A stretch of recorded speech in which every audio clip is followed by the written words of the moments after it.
Well, hey, you guys, today's episode is for all my millennial friends out there who wish they had been taught about taxes in school rather than having to find the X and the Y coordinates on a graph sheet of paper. God bless those days.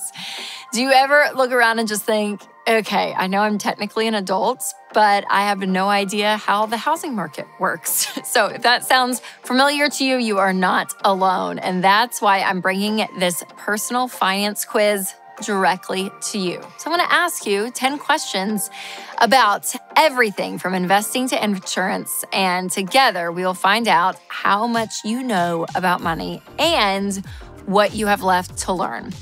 But there is a kicker. Just because you can pass this quiz with flying colors doesn't mean that you are good with money. A little plot twist. So make sure to stay till the end so you can hear what I mean by this. Plus, I'll share some must-have resources that can help you wherever you fall on the financial literacy scale. All right, so the first question of this financial literacy quiz is, we all know budgeting is important, but making a budget is different from balancing a budget. What does balancing your budget mean? A, you're able to buy anything you want. B, your income for the month matches how much you decided to spend and save. C, your budget stays the same month after month. Or D, you can weigh your money on a scale.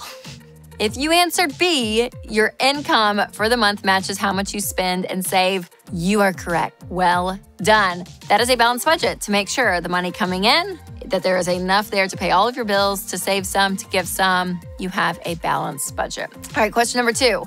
Which of these factors impacts your credit score the most? A, amounts owed. B, length of credit history. C, a credit mix. D, new credit. Or E, payment history. The answer is E, payment history. Now, everything that we talked about there does contribute to what your FICO score is, okay? So you look at how it's all calculated, and that is your credit score. That is how a lot of it's calculated. But when you look at the pie chart of all of those things, the biggest percentage is payment history. So making sure that you're paying on time.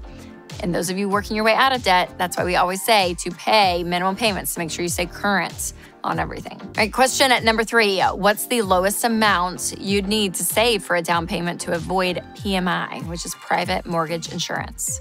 A, 3%, B, 10%, C, 20%, or D, 25%? The answer is C, 20%. So we always recommend, if you're saving up for a down payment, anywhere from 5 to 20%. So if you are a new homeowner, if you're buying your first house, you can go as low as 5% if you want. But for those of you that have equity in a house, like, we would really push you to 20%, even though that's a lot. Again, avoiding PMI, which is so great. That is a fee that you don't have to pay anymore. You don't have to pay. It's great.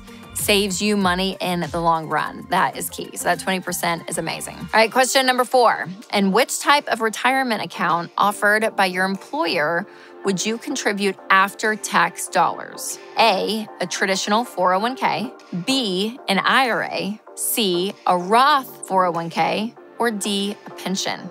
The answer is C, a Roth 401k. So 401ks are retirement accounts that your employer offers. So they will usually do a match. So it could be 3, 4, 5, 6% match, and you can match up to that. Now, a traditional, you fund your 401k before you pay taxes. A Roth, the word Roth, which also could be a Roth IRA as well, but Roth is important because this is after tax dollars, which means you fund your 401k after you've paid taxes, which means you get paid your salary, which is awesome. And then we all know after taxes, yep, that drops. And what you actually bring home is a lot lower than that. And then when you pay and you put in to your 401k out of that money, that means you've already paid taxes on it. So the growth from there is tax-free, which is incredible. If you do a traditional IRA or a traditional 401k, again, that means you are putting money in before you've been taxed, which means you're going to have to pay taxes when you pull money out of that account later on down the road. So if you can do anything Roth, that is huge. All right, question number 5. Every time you swipe a credit card, you have to deal with APR, annual percentage rate. This means if you carry a balance, your interest will be charged how often? A, yearly, B, monthly, C, weekly, or D, daily?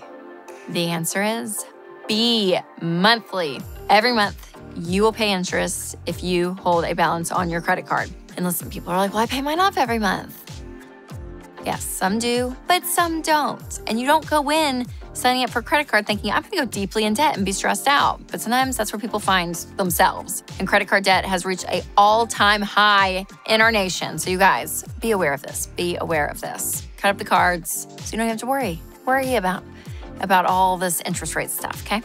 It's a better way to live. Before we finish the quiz, I want to tell you a story about a Christian Healthcare Ministries member named Jenna. So one of her biggest concerns about being a mom while being an entrepreneur was how to take care of health expenses. But Jenna says that CHM has been a godsend and her family can feel secure no matter what happens. To learn more and join at chministries.org/budget. All right, question number 6.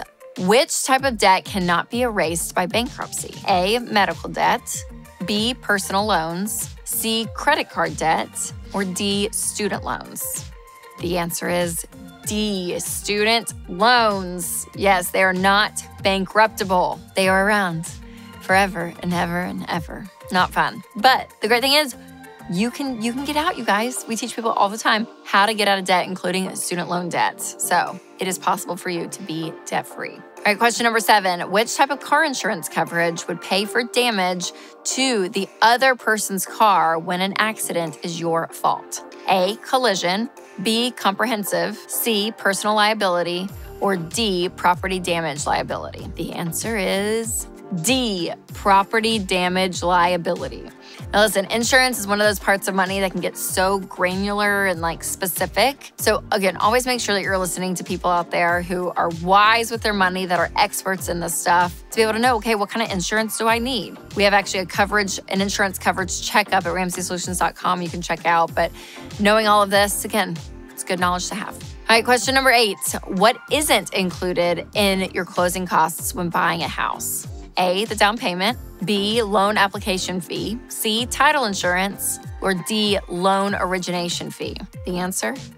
A, your down payments. Yep, not part of the closing costs, something you have to save up for sure. Make sure you have a good down payment. We said it earlier, but remember, 5% at the least, up to 20% is fantastic. All right, question number 9. Which of the following is not a mandatory deduction from your first paycheck at a new job? A, Social Security and Medicare taxes, B, 401k contribution, C, state and local income tax, or D, all of these are mandatory deductions? The answer?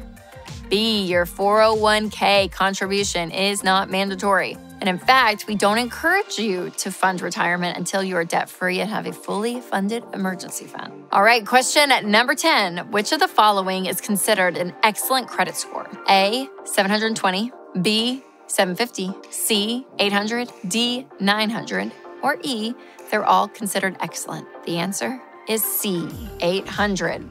Oh, you guys, what I will say, the credit score is not a place that we worship and we focus on. And we try to do everything we can to build your credit score because debt, I don't want to be part of your life. And you usually have a credit score to go into more debt. So it's not the thing we're focusing on. We're focusing on getting out of debt, putting money back in your life through an emergency fund and funding retirement, all of that. That is the best way to go. But I'm curious, how'd you do on the quiz, you guys? Well, listen, I have good news and bad news for you. The bad news first.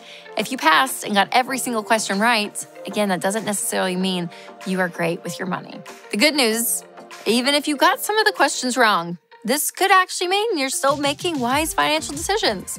And the reason for all of this is because when it comes to debt and credit scores and interest and loans, these are all things that if you're following the baby steps and you have your priorities in check, you may not be as familiar with because you don't need to be. Your credit score is only relevant and important if debt is a major part of your life, like we said earlier. But if you're living debt-free, you're paying for things in cash, you're saving and you're investing, it's not something you're worried about. And this is where financial peace comes in, when you don't even have to bother worrying about things like credit scores and interest rates because you're in an amazing position. You're not using debt, and that is where I want you guys to be. So if this is the kind of lifestyle that intrigues you, make sure to check out EveryDollar. EveryDollar is our budgeting app that allows you to put all of your knowledge into actual practice, actually using that knowledge out there to win with money.